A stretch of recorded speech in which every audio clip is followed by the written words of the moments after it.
Hey, welcome to my YouTube channel. My name is Don DeRosa, and this is where I take a random question throughout the internet. I just pick it wherever and answer it on real estate investing. And today's question is, do you find a difference in rent to own versus a lease option? Is there a difference between a rent to own and a lease option?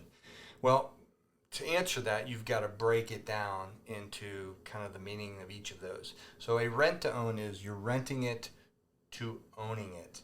So depending on how you define the word own, it could be exactly the same thing, but it could mean something totally different.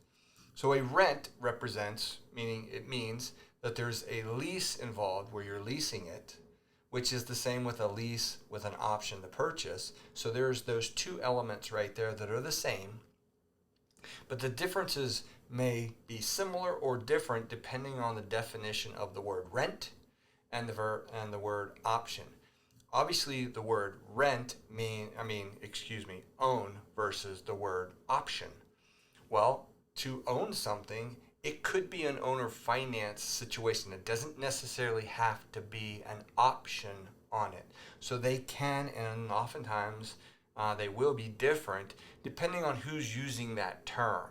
A lot of people use that term synonymously, and if the paperwork that backs up each one of those are the same, then they are synonymous. But you very well could have a rent to own situation that the paperwork is, for example, you might do a contract for deed, and it may be set up so that they are renting it with an agreement in place that if they bring so much down payment, so much to the table, you will turn around and let them own it or give them ownership to it. So the paperwork behind the scenes is the big determination. Whereas if you look at a lease with an option to purchase, again, the lease is pretty simple in each one of those cases, but it's the second word, and in this case, it's the option agreement.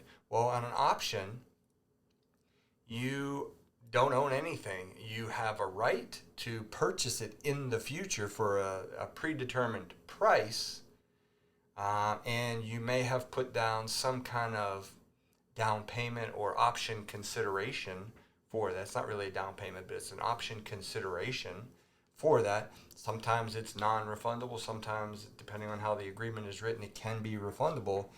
But in most cases, in the stuff that we do creatively, is that option payment is non-refundable.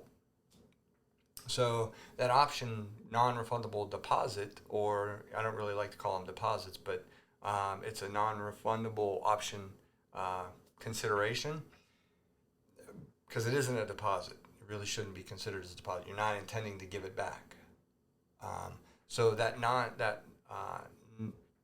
consideration is just to purchase it in the future at a predetermined price. Now, I may purchase it, I may not. But when you have a lease option, I have the option to purchase. A lot of times you'll even hear people talk about a lease purchase. Well, that's a lease with an agreement to purchase it. So the paperwork behind the scenes may be a purchase and sale agreement out in the future. So when you start using these terms, rent to own, lease option, lease purchase, a lot of times people use them synonymously the same, but understand there can be differences depending on the paperwork behind the scenes which structures those. So just understand that, as a general rule, a lot of people use them the same, but they can very much be different. Rent to own can be structured differently than a lease with an option to purchase, and a lease with an option to purchase can be different than a lease purchase. It's all based on the paperwork that's being used. So I know it sounds a little confusing, but just if you ever hear or ever want to know the differences, that's the question you should ask the person that is presenting that as an offer. Like, hey, I want you to lease option my property, or lease purchase my property, or rent to own. Find out what documents they're using so that you can look at their documents and see what they mean. So hopefully that helped or cleared stuff up. If you like that, please hit the like button. Please give me a thumbs up. And if you want to hear more, hit the subscribe button and click that little notification bell. That way I'll send you a notification whenever I go live with these videos. So hopefully you enjoyed it.